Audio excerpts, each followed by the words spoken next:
Hello guys, good evening, and today your Dr. Nas is again here with a new topic, and that topic is not only limited to the cardiology or only to the healthcare professionals, but it is for all aspirants who wants to do researches in their respective fields. It could be their sciences, arts, or anywhere. If they want to do research in their disciplines, that lecture or that video would be very helpful for them.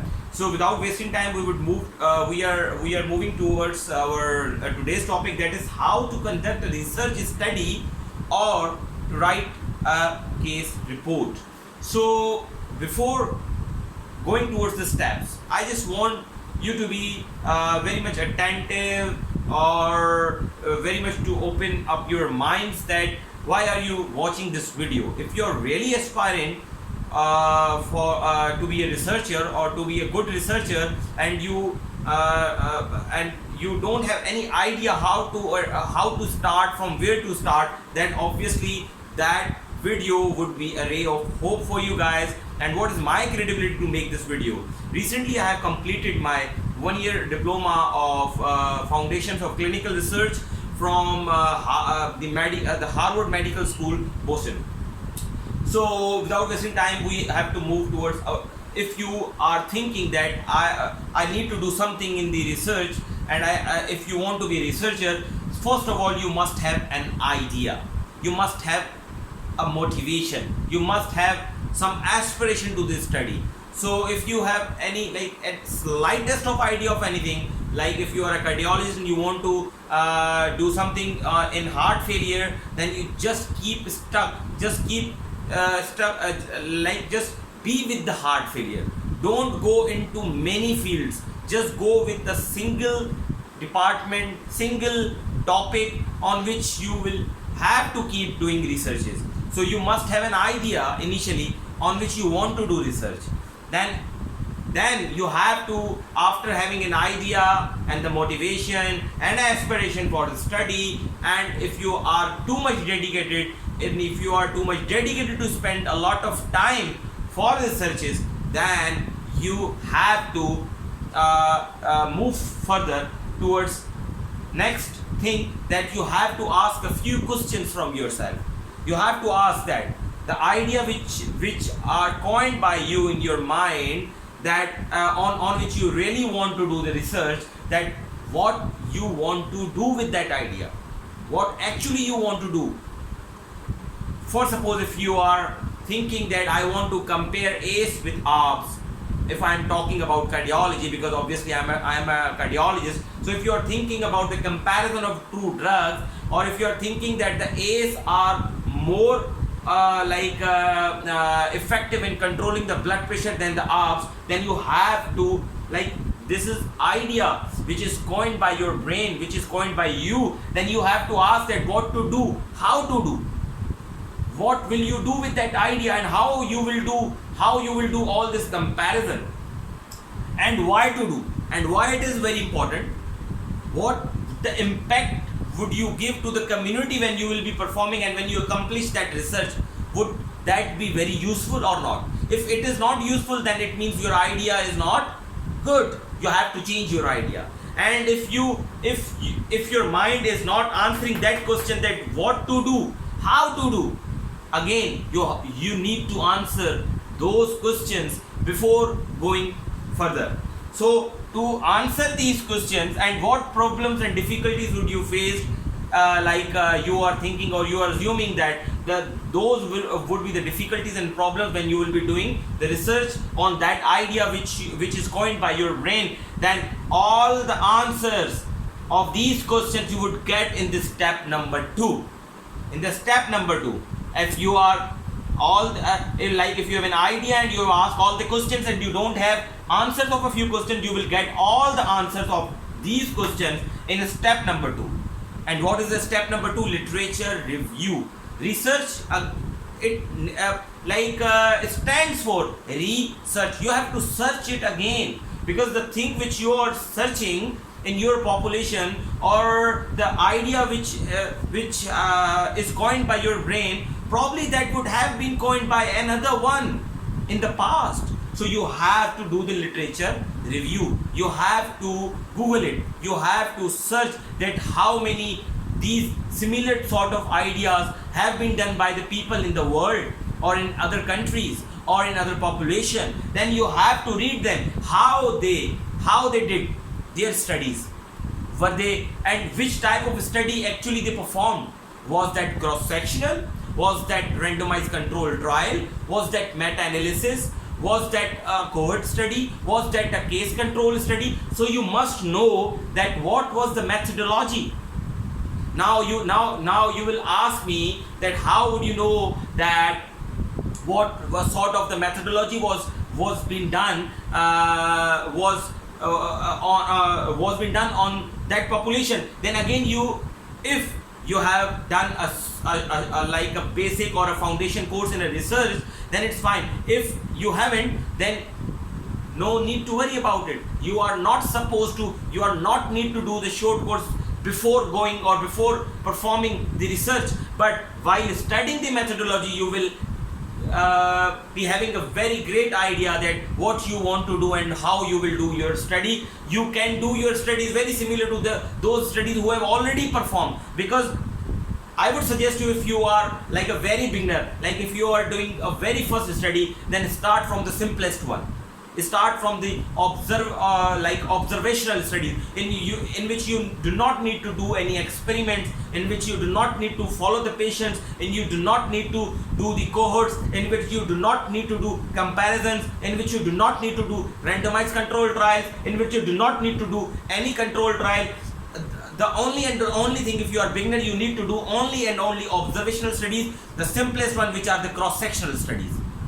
Cross-sectionals, what is the meaning of cross-sectional? I am just giving a slightest definition for them, because this is not our topic. Okay, so what are the cross-sectional studies? Cross-sectional studies that in certain period you have to cross-section your population and you have to observe the population with that idea which you actually your brain has coined, that what actually you need to do with that study. So you have to do the literature review, you have to get the ideas that how that studies has been performed by others.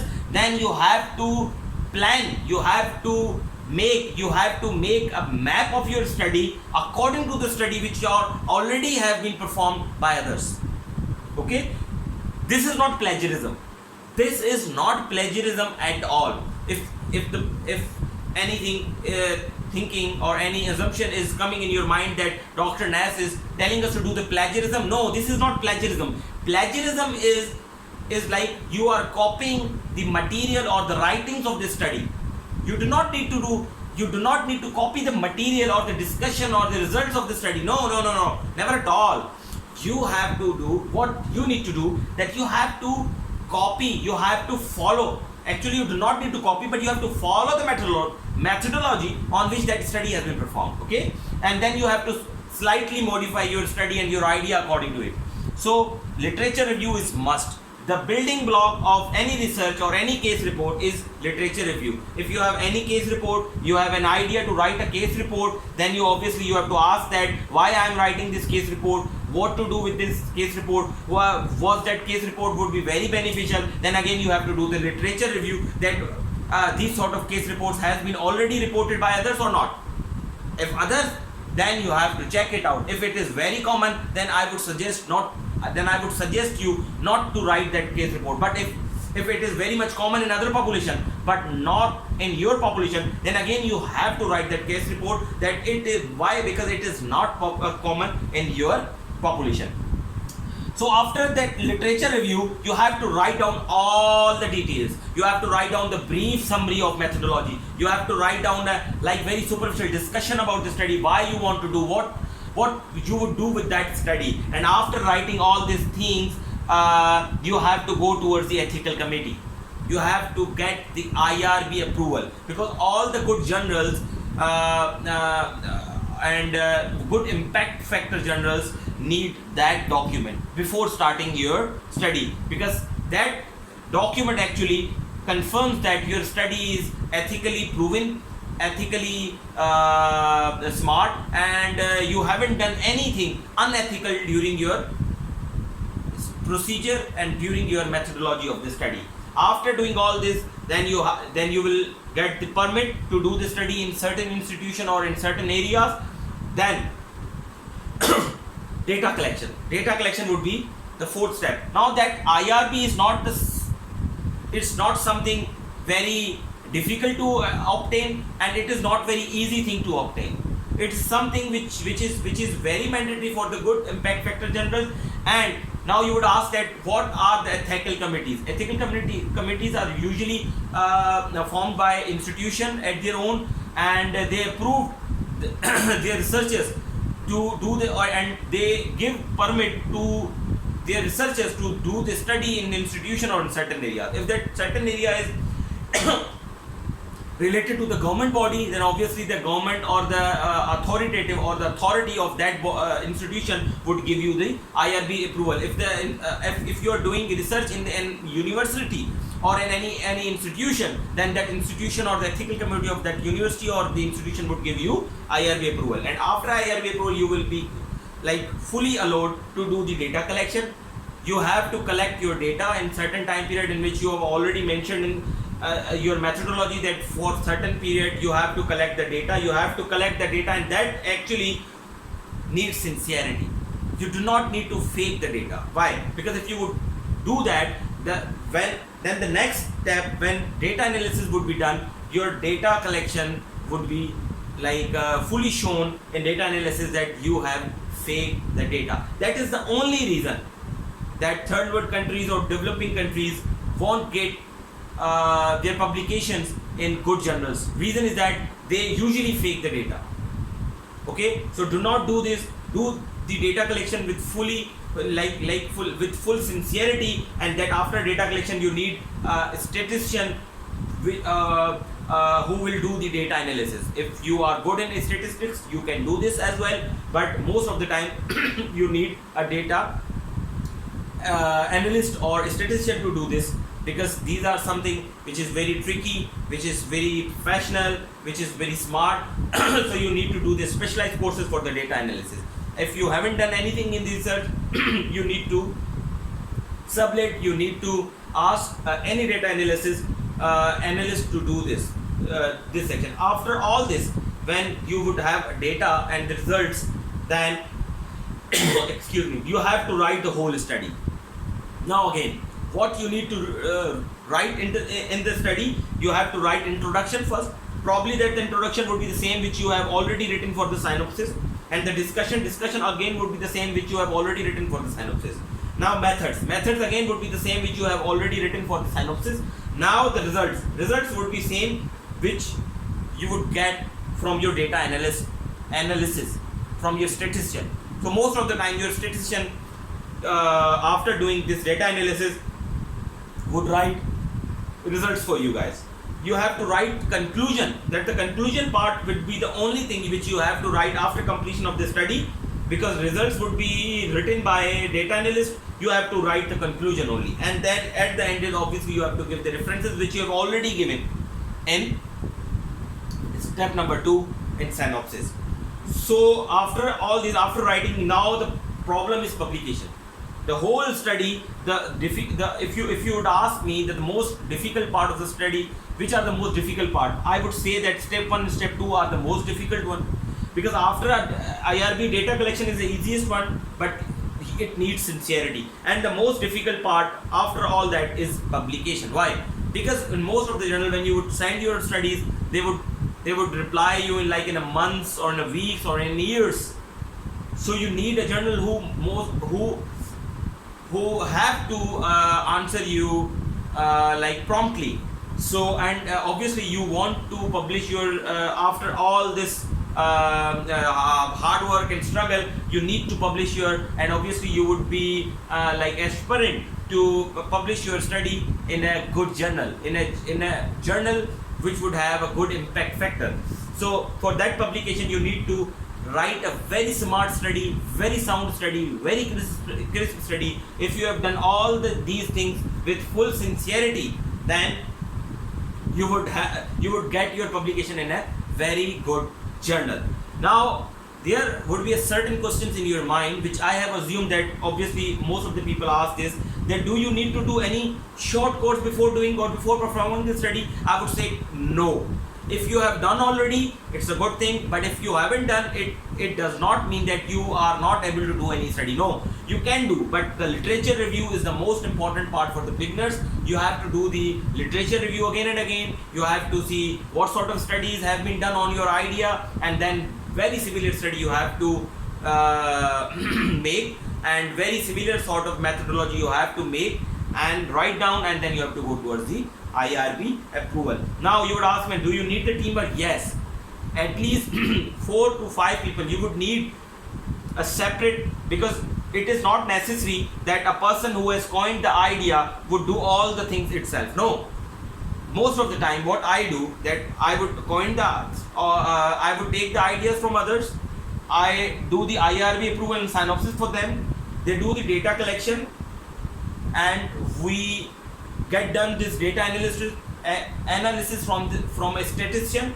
Then at the end we divide the part of study for the write-up such as if I am writing introduction, then I would give the author number 1 or the author who has coined the idea that you need to write the discussion. Data analyst would write the results, and I would write the conclusion, and any other like 5th or 6th author will do the methodology or discussion for us. Okay, so these sort of things, yes, but the teamwork is very, very, very important. Why? Because if a single person is doing all the study, you would need more time, you would consume more time, you would consume more energy, you would be exhausted.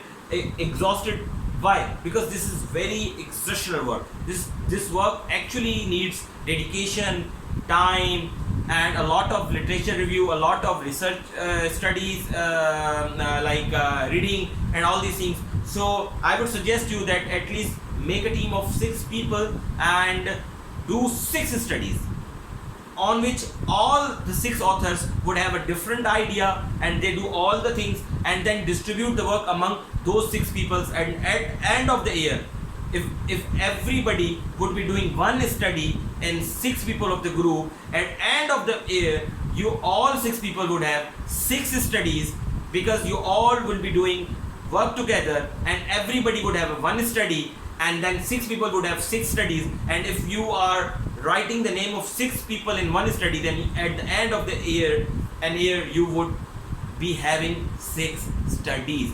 These are the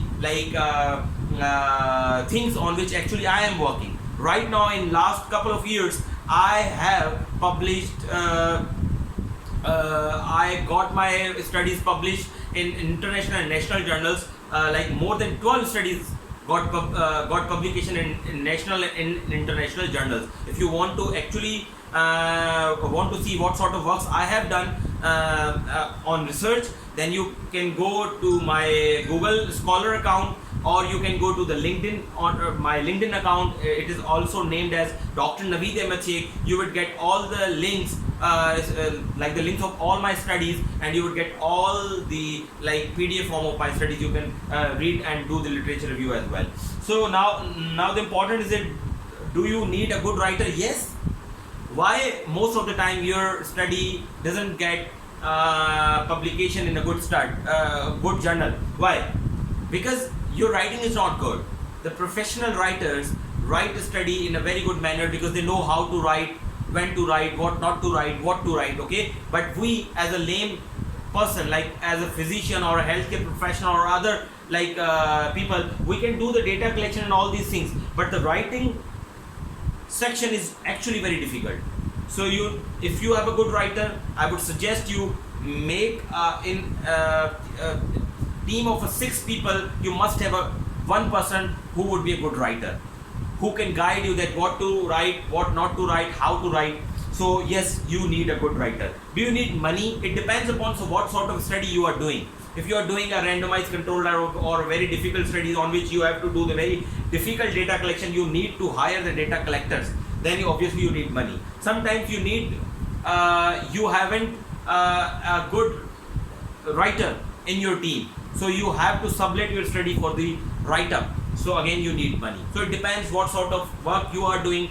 So it is not necessary that you need money for your study. If you are going for an observational study and you are like an average writer, so you can get through very good sort of journals. So I think that it is enough that how to conduct a research study or write a case report, because I just want to make it very brief, or I don't want to make a very lengthy video, because I think my idea is clear, and your planning and your all the things which were ambiguous before watching this video probably would have been clear. So what I would suggest you go through the stepwise, all these the steps which I have written, which I have told you right now. So that would be very easier for you to for doing this study. If you are going very haphazard, like if you are doing data collection first and doing literature review afterwards, and if you haven't got any IRB approval and you have already starting data collection, so when you will be writing this study, your mind will not be clear, and that writing that study would reflect that your study was not appropriate, you haven't worked very appropriately. So I would suggest you go stepwise, which I have told you in that video, and pray for me that I would do also a more studies. And at the end of this video, I would suggest you please do the studies, do the research work for the benefit of your patients, for the benefit of the community, for the benefit of the population. Not do the studies just for the number game, just to increase the publications, or just to get the more stars on your shoulders, but do the studies for the welfare of community, for the community work, for the people of your community. Okay, so it's your Dr. Nas, and I at the end, as I always request you guys, that please share my video as much as you can, so maximum people would get benefit from there. It's your Dr. Nas, and again we are starting a very important sort of section, research section. After that we will do a lecture on how to read a trial or a research study, and after that we will be doing recent trials of cardiology only. So it's your Dr. Nas. Take care. Allah Hafiz.